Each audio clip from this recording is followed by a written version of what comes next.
A los 71 años, León había aprendido que la soledad no llega de golpe. No aparece una mañana llamando a la puerta. Llega poco a poco. Primero desaparecen las comidas compartidas. Después las llamadas inesperadas. Luego los planes. Y un día te descubres hablando con el presentador del telediario porque es la única voz que has escuchado durante toda la tarde. León era viudo desde hacía 5 años. No tenía hijos. Su hermana vivía en otra ciudad. Y los amigos que aún seguían vivos se habían ido convirtiendo en médicos, medicinas y conversaciones cada vez más cortas. Por eso todas las tardes, a las 5 en punto, se ponía su chaqueta azul marino, cogía el autobús y se iba a El Corte Inglés. No iba a comprar, no realmente. Iba porque allí había vida. Le gustaba pasear por las plantas, mirar escaparates, sentarse en la cafetería, escuchar conversaciones ajenas, ver a las familias discutir sobre qué sartén comprar. A los adolescentes probarse zapatillas, a las parejas elegir un regalo. Y sobre todo, le gustaba cotillearlo todo. Era un observador profesional. Conocía a la mitad de los empleados. Sabía quién estaba a punto de jubilarse, quién acababa de divorciarse, quién tenía un hijo recién nacido y quién sonreía más de la cuenta porque estaba enamorado. Buenas tardes, León. Buenas tardes, Carmen. ¿Ya ha venido a leer libros sin comprarlos? No diga tonterías. A veces compro alguno. Uno cada 6 meses. La cultura hay que administrarla. Carmen se reía siempre, como casi todos, porque León tenía ese extraño talento que tienen algunas personas mayores para hacerse querer sin pedir nada. Aquella tarde de noviembre llegó como siempre. Paseó por la librería, tomó un café, charló con un dependiente de electrónica sobre una radio antigua, y poco antes de las 9 sintió un retortijón terrible. ¡Ay, Clara! ¡Qué mala idea fue ese bocadillo! Corrió al baño, y allí permaneció bastante más tiempo del previsto. Entre el dolor de barriga, el alivio posterior y una larga conversación consigo mismo, perdió completamente la noción del tiempo. Cuando salió, el silencio le golpeó. Se quedó inmóvil. No había música, no había clientes, no había voces, no había ascensores funcionando, no había movimiento. Solo silencio. Un silencio inmenso. ¿Hola? Nada. ¿Hay alguien? Nada. Y entonces comprendió. Habían cerrado. Y él seguía dentro. Durante unos segundos pensó que debía asustarse. Buscar ayuda. Llamar a seguridad. Intentar salir. Pero ocurrió algo inesperado. Sonrió. Una sonrisa infantil. La sonrisa de un niño que acaba de descubrir un pasadizo secreto. Pues mira tú por dónde. Aquella noche recorrió el edificio entero, solo, sin prisa, sin nadie alrededor. La sección de deportes, la de hogar, la de electrónica, la de juguetes. Se sentó en sillones de exposición. Probó colchones imposibles de pagar, abrió libros, contempló escaparates y durante unas horas sintió que el enorme edificio le pertenecía.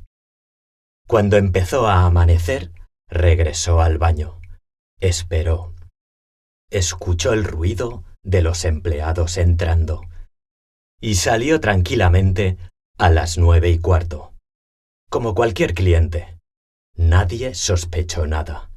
Al día siguiente volvió. Y al siguiente. Y al siguiente. Durante una semana entera. Cada noche era una aventura distinta. Y entonces ocurrió algo que ni siquiera él había previsto. Sacó una libreta, hizo números, volvió a hacerlos, y después miró alrededor. Miles de metros cuadrados, calefacción, aire acondicionado, baños, cafetería, libros, compañía.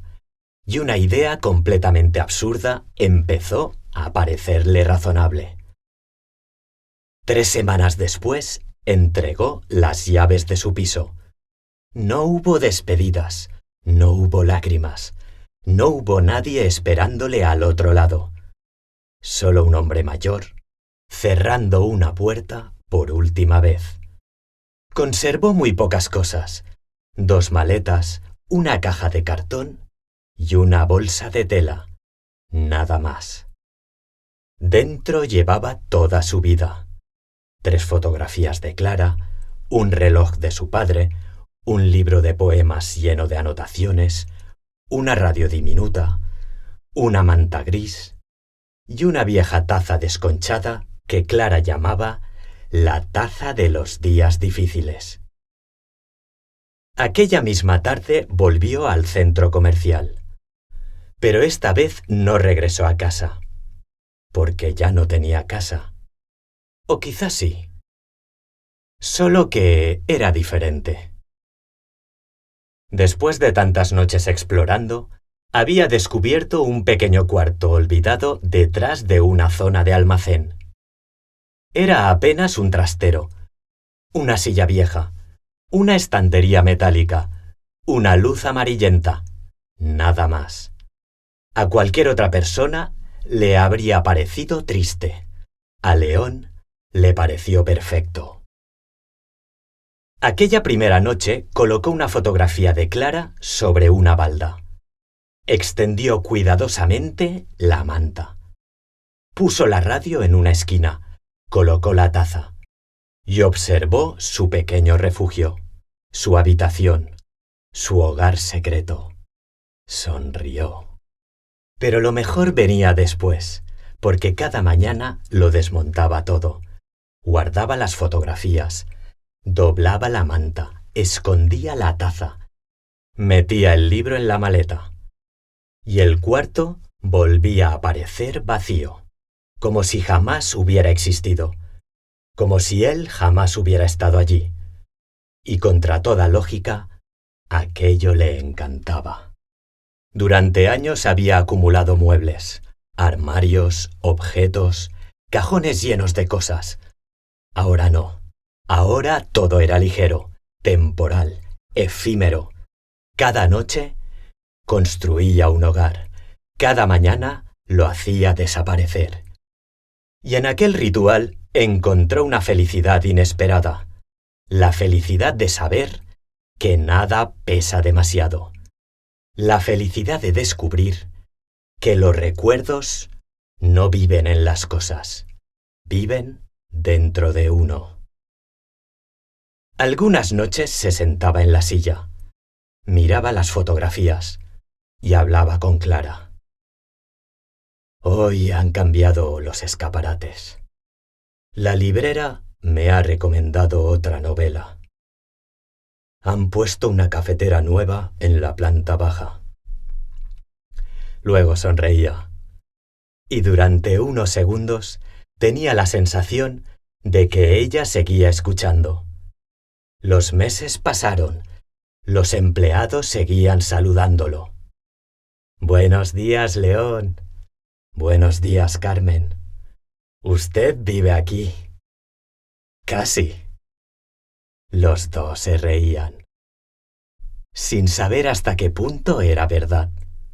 Y así continuó, un día tras otro, una noche tras otra, construyendo y desmontando su pequeño hogar secreto, hasta que comprendió algo. Aquello no era una huida, no era una excentricidad, ni siquiera era una solución económica. Era algo mucho más sencillo. Era pertenecer. Porque a veces un hogar no es el lugar donde duermes, es el lugar donde alguien sonríe cuando debe llegar. Y una tarde cualquiera, mientras recorría una vez más los pasillos iluminados, León comprendió que ya no estaba visitando aquel edificio. Llevaba mucho tiempo viviendo en él. Y por primera vez, desde que Clara murió, no se sintió solo, no feliz. Algo mejor. Acompañado.